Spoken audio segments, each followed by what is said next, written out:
Good afternoon, everyone. Welcome to Mindforge. My name is Will Wagner, and I am joined today by the legend, Richard Kaufman. My How you brother, doing? how are you? How's everything? Everything is really, really good. How are you? Oh, come on, man. I get to hang out with you today. It's going to be an awesome day.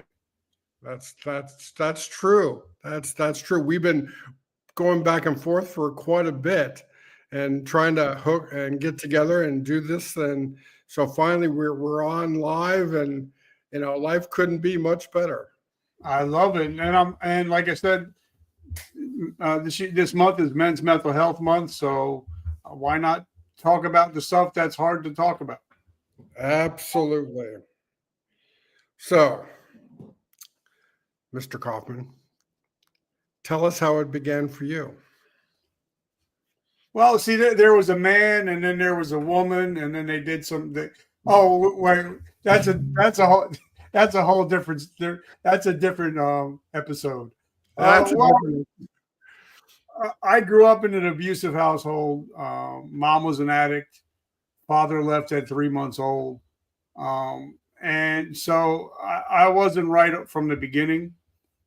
And then I had my first drink at 11, full-blown alcoholic by the age of 13. Got thrown out of the high school for doing some illegal stuff and joined the military. Became a full-blown drug addict and alcoholic in the military. Got thrown out. Got back in again, which is very rare. Almost got thrown out again for a second time, but 9/11 saved my life. And then I got hurt on duty and lost my vision. That's why I got to wear these stupid glasses. I'm still 60% blind. And that's where the mental health stuff really started. So I realized I had post-traumatic stress, traumatic brain injury, borderline personality disorder, anxiety, depression. So that's when it all really started, was after my accident. But I've been in therapy going on, it'll be 14 years now, seeing the same therapist, got my life together. So we can go anywhere you want to go, but that's pretty much my whole life in a nutshell within 3 minutes. Well, I too came from an abusive household, mentally, physically, emotionally, mentally, from both parents. It really didn't rear its ugly head much until about 5 years ago, when I attempted suicide. And that was a game changer for me. I looked up to God one day, and sitting on the edge of a bed ready to go, and had a knife in my hand, and I'm like, I just need a sign. Just show me what I was supposed to do on this planet besides be miserable. Being overweight, being 406 pounds, and just unhappy with life, and no real outlook. And a message came in the form of a life coach, and he saved my life as it is, and taught me, kicked my butt, and got me back on track. And got involved with the community, found my people, and lost a couple 100 pounds, which is a great thing. And being a culinarian, I had to learn how food played a big part in my daily life. Drank a case and a half of Diet Coke a day. And when I stopped that, boy, did I lose. The weight came off fast once I stopped that. And, I still, to this day have periods of bad days, and anxiety and depression, and all of that still plays a small part in my life. But, now I'm better prepared, and I see it coming, and I take the steps to deal with it. I also see, I seek help.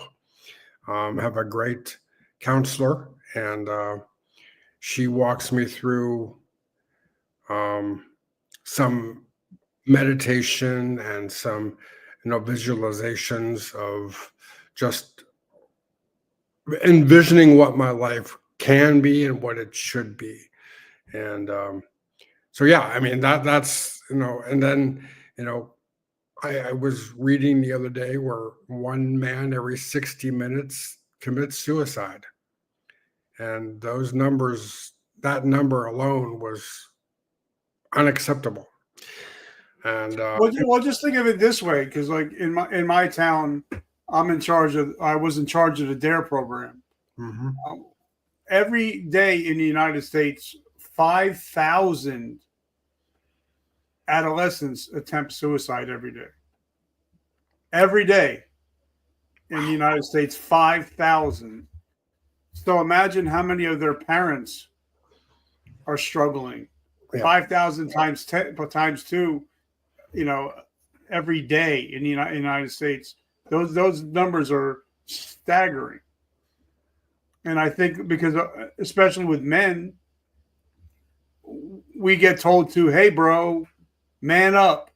Or, Mhm. and man up is killing men every single day because they're not willing to sit and chat and say, hey, Will, I'm struggling, bro. I need somebody to talk to. I don't need to give me any answers. I just Mhm. need somebody I can talk to, and listen to me. Right. And I think, if people can listen as we're talking today, listening to this show, saying, hey, I just need somebody to talk to. Right. Maybe And we this isn't something that you can throw a drug at. no.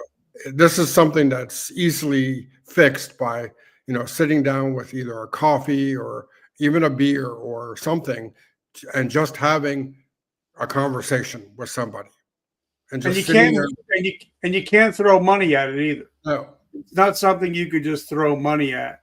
And sometimes it's just like, hey, Will, how are you doing? And then you're going to give me the standard answer. I'm okay. I'm doing good. Same shit, different day. And then I ask you, Will, how are you really doing? Right. And that's when the conversation turns real. Because there's not a lot of people that actually go through and really want to know how you're doing. Yeah. You Yeah. know, as you and I did a few moments ago. How you doing? Oh, same shit, different day. And it's like, well, Richard, I'm struggling a little bit because I'm trying to level up my life and trying to, make more money and just be better, be a better man for my family, for my friends, for everything, and for myself mainly. And it just tickles the death out of me every day that how much bullcrap is in our way from doing that. And just simple things of seeking help, and or I know a lot of young men that are struggling just to put food on the table. And I'm a leader of people, and I work hard to keep my people working. And I help all of those in need. And it just baffles me that you know in a country such as this, we're sitting here talking about mental health. um,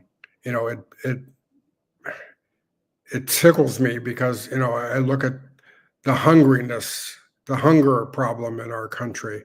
We throw thousands of pounds of food away daily for no reason. But also on the flip side of that, if you look at some of our poorest people, you go to third world countries, we got it so much better because sometimes even the poorest people that we have, they got cell phones. Mhm. They got iPhones. You know, they're wearing, they're at least they're wearing clothes. They're wearing sneakers. They're not drinking out of moats They're not eating dog food. So we have to kind of look at things in a perspective, a different perspective that, we have it really good in this country. Yes, we do. And we can make anything we want of ourselves. Even if we're like me and you, I can only speak for myself, but I'm a low tech redneck. I don't know much about technology, but we can have podcasts. Mm-hmm. We can have TV shows. We can have YouTube channels, and it doesn't take much. You just got to put in the work, and you got to put in the hustle. So I think we kind of got to put it into context. And the only reason why I'm bringing that up is the reason why I have my show is it gives veterans and first responders, I teach them how to have another mission again through entrepreneurship. Right. So I think that we have to, as men, we have to realize, okay, one part of our life may have changed. We may have retired, or we may got out of the military, or whatever. But there's another whole half of our life ahead of us. Right. So I think a lot of it's just a matter of perspective and having somebody to say, hey, Will, I know you're going through some stuff, but let's go through this together. If you need to level up your podcast, I got you. If you need to level up your YouTube, I got you. And I think once you have somebody that you can rely on, and you could say, hey, Rich, I got a couple questions. You mind getting on the phone or getting on a Zoom? Sure, I got you. And I think that's when we can actually really start building our lives back, is when we have that guy that we can say, hey, I need help. Okay, I got you. Yeah. We just got to surround ourselves with the best people. That they want the best for us because they want the best for themselves. And when we get stuck in these patterns of the hamster wheel every day, with the drama with people, just the overwhelming issues with relationships and money and jobs and things like that. I mean, I understand why adults get lost, and we forget what it's like to sit on the front porch or back porch and talk to our neighbors, to our friends, to our family, like we used to when we were young adults. And we used to sit around and I remember going to Boy Scout camp and sitting around the campfire and just having authentic conversation. And didn't need anybody to do anything. It's just a matter of finding somebody else that's going through that same thing, and going back and forth, and maybe you both have an idea that neither one of you thought about. Or like I wrote an article on in LinkedIn today on my newsletter about the power of proximity. Mm-hmm. You are the average of the 5 people that you surround yourself with. So if you're hanging out with cousin Joe, cousin Frank, they're depressed, they're going through divorces. If you're hanging out with 5 guys like that, guess who's going to be number 6? Mm-hmm. If you want to do big things in life, you got to hang around with people that are doing big things. Now, I don't want to misunderstand you. I mean, you can all have issues. You can have, it's just a matter of you realizing, hey, I need to level up. I am leveling up. But I have my issues. I myself, I am leveling up. I am doing the kinds of things that I want to be doing, and I want to keep doing those things. I have my issues. I have good days. I have bad days. And I have days where I just want to tell everybody to F off, because it's like, you're coming at me with problems that, really are not problems. It's just the matter of in which you are looking at it is the problem. And, when we're throwing things at ourselves and other people, and you know you gotta take a step back and realize, am I hurting this person by constantly beating them up, or what am I doing? You know, I, But sometimes I think also there's certain people that you don't cut them out of your life, but you're like, all right, there's a lot of negativity here. Mhm. It's not my circus, it's not my monkeys. If there's always an issue or if there's always a problem, then you might be the problem. And if I'm trying to level up my life, I know I need to hang out with certain people that have either gone through the same issue I've gone through and succeeded. Those are the people I need to hang out with. I don't need to hang out with the people that have the same issues I got and are not doing anything with it. 'Cause I can't get anywhere if I'm hanging out with somebody that has the same problems that I got. right. You know? But at the same time, by hanging out with people with the same problems, you might find a solution to those problems that you didn't think about. Yep, I agree. And vice versa. They may see something that you do that they don't do that may work for them. It's just a matter of it give and take a little bit.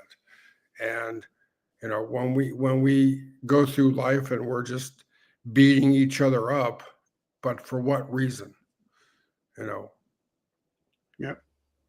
It doesn't make much sense. When we have so many other things to be worrying about. Is now we're worrying about tariffs and political crap and all this other stuff, that's inflation that's going on, and gas prices are on the rise, and it's just like, okay, what's next? When I get out of bed every morning, that's the first thing I do. I ask myself, what's next, and just keep going. Well, see, and when I wake up in the morning, if I could see something because of my eyes, Mhm. I thank God, and I say, Lord, today's going to be the best day. Today's going to be an amazing day. I don't care what happens. Today's going to be awesome. I know you got something planned for me, so I can't wait for my feet to hit the floor. So as soon as my feet hit the floor, I'm already in gratitude. And I'm already expecting good things to happen for my day. Yep. I don't even go on my phone for the first 2 hours of my day, because I don't care if Trump and Elon, if they're going at it. It doesn't matter to me. Correct. It's not my circus. It's not my monkeys. Why am I going to either bother waste my time? They're not thinking about me. So why should I give them my peace of mind? Richard, what was your turning point? Well, I have had a few. I almost went to jail for 5 years for grand larceny, but the policeman I robbed, I said that right, policeman that I robbed, gave me a choice. He said, you can either go to jail for 5 years, or you can get my money back and you can go to AA for 90 meetings in 90 days. And instead of going to 90 meetings in 90 days, I hit 300 in a row. Wow. And I haven't had a drink since 1989. I've been sober for over 36 years. That was one of them. The second one was 9/11. 9/11 totally changed my life. And then the third wake up call was my suicide attempt on Labor Day 2012, when they medically discharged me out of the military. And my 6-month-old daughter actually saved my life that day. So those are the three big turning points in my life. And I still struggle like everybody else. And people know, if you follow my page, I put that stuff out on my posts all the time. If I'm struggling with something, hey guys, I'm not feeling it today. I'm struggling. How are you doing? And this way people know, hey, if Rich is struggling and Will is struggling, we can all, it's okay not to be okay. Right. And I think that's why people like me and you are relatable, because we say, I'm not always going to have the great day, but tomorrow is going to be better. Right? Yep. That's the way you got to look at it. Yep. You know, we can sit here and cry about everything else that's going on, but the fact of the matter is, you know, we woke up, we took a breath, we put our feet on the ground, and bring it on, bring on the day, bring on the dramas, bring it all on, and let's deal with it. I am a truly blessed man. I'm a ninth grade dropout. I don't even have a GED. But, you know, and this is all glory to God. I give all honor to my Lord and Savior, Jesus Christ. So it has nothing to do with me. I'm a 2-time best-selling author. I live in a $600,000 house. I have a housekeeper. I have a landscaper. I only work 180 days a year. I got a top-rated podcast. So if I can do it, anybody can do this. You know, if this, like I said earlier, if this low-tech redneck can do this, anybody can do this. And that's why I think a lot of people can relate to me, because I'm just the average Joe. I'm the average guy. You're the exception. You know, I'm the exception. You know, we're you know, I look at myself and I'm like, okay, you know, who can I help today? I have a servant's heart. Being in the hospitality industry for 30 plus years, I hate to see people struggle. I hate to see people go without. So I work very hard to make sure that, you know, everybody around me feels, you know, seen and heard. And, you know, I know that it's not always the easiest thing, especially when, you know, I'm struggling. But, you know, I have people in my life that, you know, don't understand their struggle because they don't want to take the time to do it.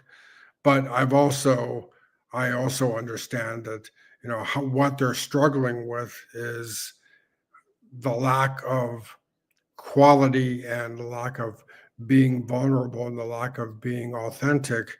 And, you know, why on earth they don't want to be authentic about who they truly are. And they're trying to be something that they think society wants them to be, but it's not who they are. You know, I don't give a crap about what society wants me to be. I don't care who likes me, who doesn't like me. I don't lose any sleep over it. You know, the fact of the matter is, you know, I take care of me and everybody else comes second. And because, you know, I had to learn the hard way that, you know, what good am I to anybody if I can't take care of myself? Yeah. Well, I mean, and also as a Christian, you know, I believe, and this is my own personal opinion, that if my Father owns it all and I'm in the heir, I'm able to own it all. I mean, I use it all, excuse me. As long as I know that he owns it all, I'm just borrowing it. Mm-hmm. That means if he lets me borrow my house, he's going to let me borrow the beach house. If he lets me borrow my car, he's going to let me borrow the Corvette. Right. As long as I know that I don't own it, it's all his. There's no way I can be broke. Right. There's no way I can be poor if my Father owns it all. That's like being Elon's kid and saying, I don't have money for food. Wait, hold on a second. Your father's a billionaire. Well, my father owns everything. So there's no way that I could be broke or I can be broke, busted, and disgusted, unless I want to be. Right. And so what are some of the things you do when you're having a bad day to bring yourself out of it? I actually, in my wallet, I actually wrote my own obituary. And it actually says the day I died, I'm 100 years old, loving father, loving husband, business owner, best-selling author.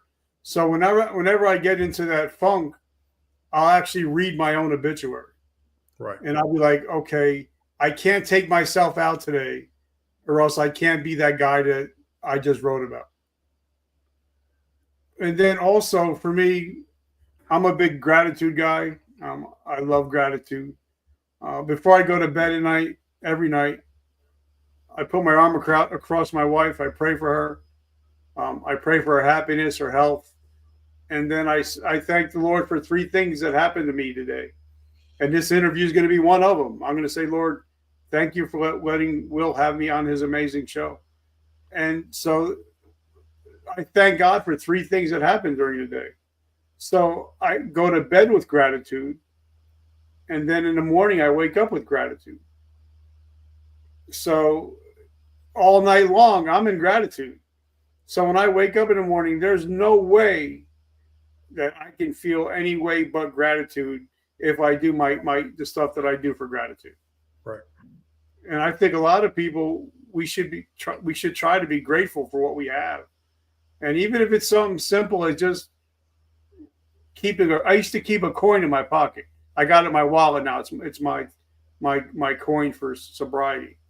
When I'm feeling down, I used to reach down in my pocket and feel my coin and just say, okay, I'm grateful that I'm sober today.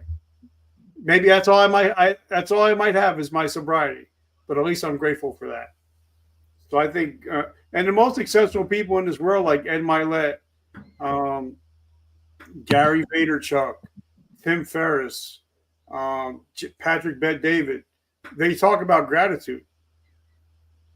So, so I think we should definitely take a look at what we're grateful for. And because if you're grateful for what you have, the world is automatically going to give you more, as long as you're grateful for what you already have. You know what I mean? Yep, I understand it. I give thanks every morning for waking up, and I do the right things every day. I treat people as I want to be treated, and periodically through the day, I'll give thanks to whoever, and I'll give thanks for everything. And I'm an extremely grateful man for being alive. Number one, for the people that I surround myself with, I'm thankful for them. And when I get into that funk, I just sit back and I'm like, okay, what's going on? Where did it all come from? And then I look at it, I'm like, is it truly my energy or is it somebody else's energy? And 9 times out of 10, it's not even mine.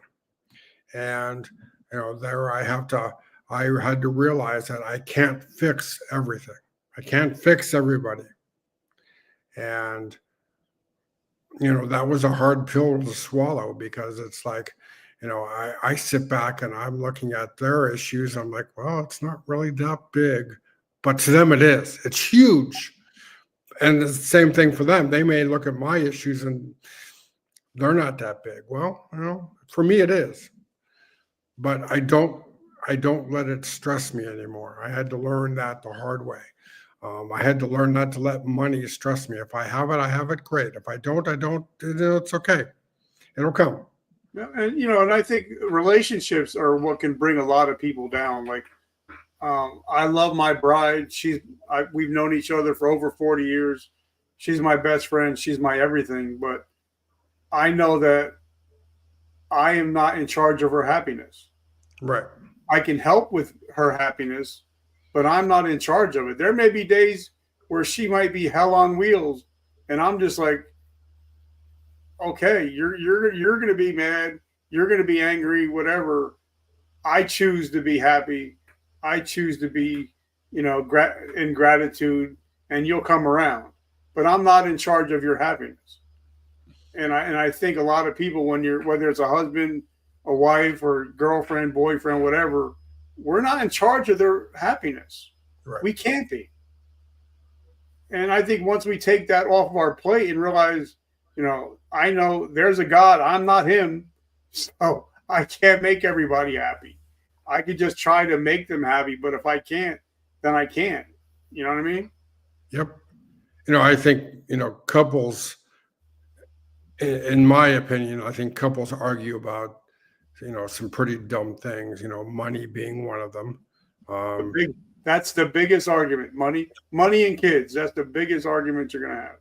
I remember some of the arguments that my parents had, money or kids, but then I sit there and look at it. I'm not a father. I'm not a parent to anybody. So I don't understand why, people argue over their children. And all I can do is sit there and listen. And, if they want advice, I can give it, certainly. But I think the majority of our issues as humans, whether it be male or female, is we bring them on ourselves. We stress ourselves out. We give ourselves anxiety because we're just sitting there and we're worrying about things that, for what reason?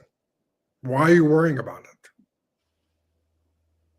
Well, and I think, like you said, we're talking about, it's Men's Mental Health Month, and a lot of men, we stress out about money. We stress out about our jobs. We stress out about our titles. And, first of all, let's talk about titles, because when they medically discharged me, they told me that after 23 years, I'm no longer Sergeant Kaufman. Well, wait a minute. I just spent 23 years of my life being that one thing. Now I'm not that thing anymore. Now I'm just Richard. Right. And I think men, we have to realize that we're not our job title. We're not our profession. We're who we are. Like if I ask Will, who are you? Hopefully you're not going to say, well, this is my job title. This is what I do, because it's not really you. No. But men, we struggle with that. Well, I got to push to become VP, or I got to push to become the executive, or whatever title you're pushing for. When sometimes the best title I have is father, husband, friend. Those are my favorite titles that I have. And I think once we start realizing that's the good stuff, like the country song says, that's the good stuff that we have. So I used to think if I had that chef title that I would be king and on top of the world. When I got that chef title, I didn't feel any different. And I sit back and I reflect on it, and it's like, okay, yeah, I'm a chef. Okay, worked my butt off for it. But what does it define who I am? No. So I am. I am a friend. I am a son. I am a man. I am. When you ask a man to define who they are, they sometimes struggle with that because they don't know who they are. And sometimes, because I know you're a chef, one of my great friends is Simon Majumdar, Iron Chef. And he's been on the show a couple of times, and we go back and forth all the time. And now if you ask Simon, who are you? He's going to say, I'm a brain cancer survivor. He's not going to mention I'm a Iron Chef or I'm a chef. He's going to mention something else. So sometimes life changes our titles. Right. And I think we have to learn to accept sometimes, okay, I'm not that thing anymore. I'm this thing now. And sometimes you might have to let go of the old stuff to get in. Even like the Bible said, is sometimes the new wine can't fit into an old wineskin. So sometimes we have to, as we get, as we get older, like I'm 56 now, I'm getting up into, they call senior. I don't feel like a senior, but you know, sometimes we have to mature and say, okay, well, I'm no longer a alcoholic or drug addict. Um, I'm a father. I'm a husband. I'm all these other things. So sometimes we have to graduate into the new us and leave the old us behind. So, what advice would you give your 16-year-old self? It's gonna be okay. It's gonna be okay. Life's gonna throw some curveballs at you. You're gonna hit some. You're gonna miss some. Um, it's good. Like I said, it's good. It's okay not to be okay, and to realize that there's a bigger plan in this life. I think God has a sense of humor, because like Mike Tyson says, everybody's got a plan until you get punched in the mouth. So sometimes I think God laughs at us when we make our plans. So I would just tell them, enjoy life, enjoy the ride, because even though I'm 56, I feel like I'm 15 still, but time goes by quick. So enjoy the ride, enjoy every day you get, because every morning when we wake up, I think they said something like 50,000 people worldwide don't wake up every day. So if your feet hit the floor, you beat 50,000 people by the time you get your first cup of water. Wow. Look at it that way, right? Yeah, that's a head scratcher, and wow, okay. So just enjoy the ride. And I forget who Gary talks about it all the time. Talks about enjoying the process. Because even if you talk to veterans, you talk to athletes, a lot of them, if you ask them their best memories of their career, they don't talk about the Super Bowls. They don't talk about the world championships. They talk about the dog days of summer. They talk about, even like chefs, I'm sure they would talk about the times that they were in the kitchen and they got slammed and all the food was coming out and people were going crazy left and right, but they were still having a good time. Mm-hmm. So, I think we need to look back and just enjoy the moment. I'm not thinking about what I have to do when we hang up. I'm not thinking about what I got to do tomorrow. I'm just thinking about having a good time with Will, hanging out, enjoying life. And I think we need to be in the moment more, because I think your family deserves your presence more than your presence. Ah, good words. You know what I mean? Yep. So you wrote 2 books. Yep. Tell us about The first book, it looks like a third grader wrote it. I actually wrote it out on a yellow scrap paper. I still have all the notes. That one went to #1 about 5 years ago. And my new book, that hit #1 on Amazon. It's about podcasting and how to build a powerful, purposeful, profitable podcast.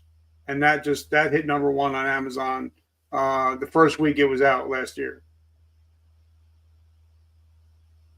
And I'm a 9th grade dropout. That's what cracks me up. Like when I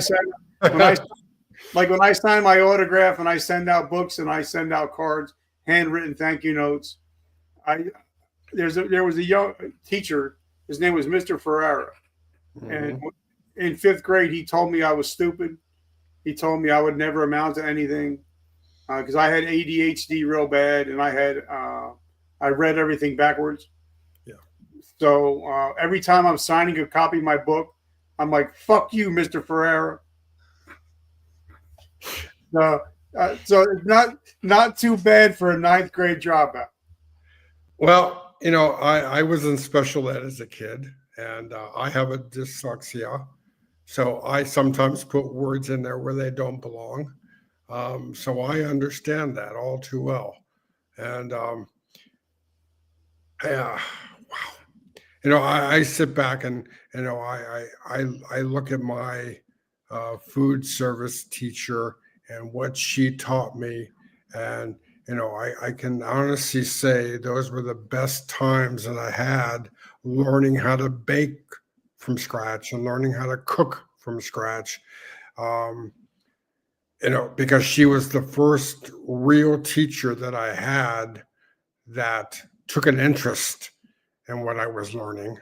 And she understood that I was a visual learner. And she'd stand right next to me, and we'd be cutting vegetables and making stock and making cinnamon rolls every morning. And she understood what I needed, and that was a big thing. And I thank her. She's no longer with us, but I give her thanks a lot of days, especially after, my first wedding. Um, I remember standing in the hallway just giving thanks to this great gift she gave me. Um, she awakened the beast inside me to want to learn and to want to be the great person that I am. And you know, I think we take for granted those people in our lives that make that big difference. And when somebody reaches out and what can I do for you today? Oh, nothing. What can I do for you today? I'm not asking because I think you need something. I'm asking because I want you to tell me what's going on. I want you to tell me, I want to hear what's going on. I truly do. What can I, how can I serve? And I tell my friends, and I try not to curse, but it kind of brings it home a little bit. I'd rather hear your bullshit than your eulogy. Yeah. I would rather hear whatever problems you got. I'm not going to say anything. Most of the time, I'm just going to listen. But I'd rather hear your problems than your eulogy. Right. And I think like we started out talking about this, that sometimes, we have big shoulders and we got big ears for reasons. And there's a reason why God gave us 2 ears and 1 mouth, so we can listen twice as much as we speak. Right. So I think sometimes if we could just say, hey, Will, bro, I seen that post today on Facebook. I had a feeling you weren't doing, are you okay? Is everything all right? Yep. You doing good? Hold on. Let me call you. Let's hop on a call real quick. And that might be the thing that might save you that day. Only 7% of your communication is actually heard.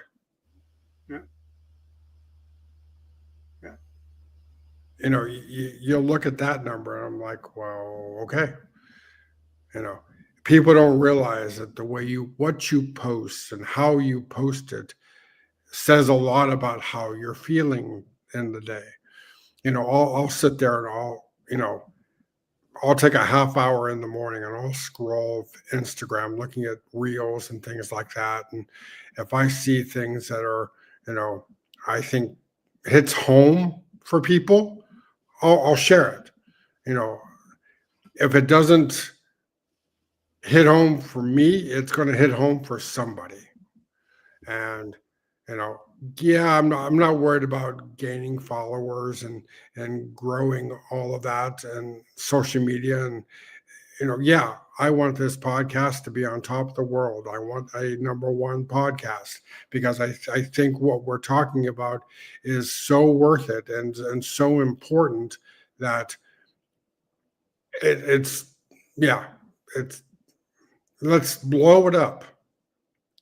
And I think all too often we just sit back and we shrug off those feelings of anxiety and unworthiness when it's really not that big. Okay, I got a question for you, Will, because you just said that you want to have the top podcast in the world. Like for me, this week, I just got ranked above Alex Hormozy for his podcast. But don't you think that we need to start competing again in life? We need to start getting that, okay, like when we were younger, we wanted to kick ass and take names. Yep. I think as we get into, even if you move into podcasting or vlogging, if you want to be number one, you got to start competing again. Yep. And I think it gives you something to get you motivated every day because you're competing again, right? Yep. Absolutely. You got to get that drive back in your system. It's got to be healthy though. It's got to be a healthy drive. And competition can be very healthy, but it can be very dangerous at times too. I don't want to be the last podcaster talking about this subject. I want to be the first podcaster that started it all. I want the next generation to take it and keep talking about it to the point where we don't have one man every 60 minutes committing suicide. We don't have 5,000 youths every day committing suicide. We don't. And that's the important. We don't have homeless veterans on the street. We don't have people going hungry in the world. We don't have those problems. We created them. We can fix them. I agree 1,000%. I don't know everything. I don't claim to know everything, but what I do know is, a lot of our problems can be fixed by just doing what you and I are doing here, sitting here, talking to each other and listening. And if we touch one person with this podcast today, hell, that's a damn victory. And the number one thing you guys can do today, if you want to start getting your mental health right, is shut the news off. Yes. Shut the news off. I don't care if it's CNN. I don't care if it's Fox. Shut it off, because their theory is if it bleeds, it leads. So make sure that you're not putting that crap in your brain, because in the end, it really doesn't matter. Go on a news diet. Like I went on a news diet like 3 years ago. I don't think I've watched maybe 3 hours of news in the last 3 years. And my life has gotten a lot better because I don't worry about what these other clowns are doing. So go on a news diet, guy. Go on a news diet. Yep. I think we forgot what it's like to sit around a dining table and talk to your kids and talk to your spouse over a meal. Yeah. Or unplug. Right. Like for me, I know as soon as we hang up, I'm going upstairs. I'm putting my phone in my drawer, and I won't pick it up until tomorrow morning. Right. I'm going to spend time with my family, because my family deserves what's right and not what's left. Richard, thank you. This was a great conversation, and I am truly blessed to have people like you in my life. And I know that if I ever need anything, I can just reach out, and you're there.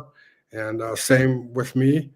And I think if more people realize that all they got to do is say, "Hey, bro, I need to talk."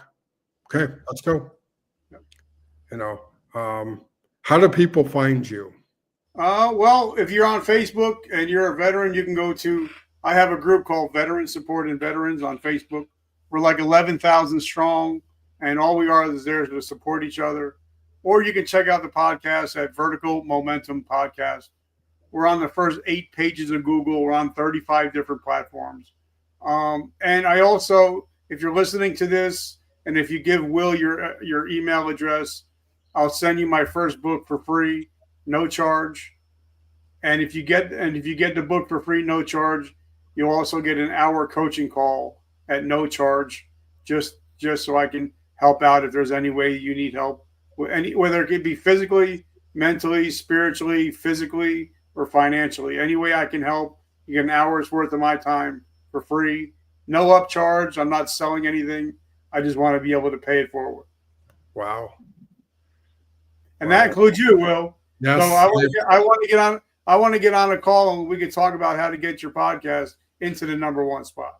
Yes, let's do that. Yes, if anybody listening to this needs information or needs to talk or needs somebody to listen, reach out. I can be found on Instagram, will.wagner53, or Facebook. reach out, send me a message. I don't care what time of day it is.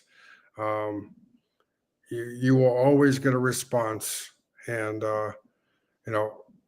that's part of me giving back to the world. Is I've gotten a lot, and I know people are there for me to listening, and I want to be able to give that back to the world. So thanks everybody for watching.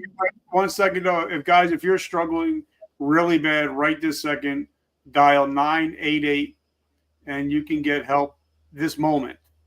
So if you can't get in touch with us, dial 988. Yep. So thank you. Thanks for watching, everybody. And we shall see you on next week. So have a good night. Enjoy your weekend and take care of each other and stay safe.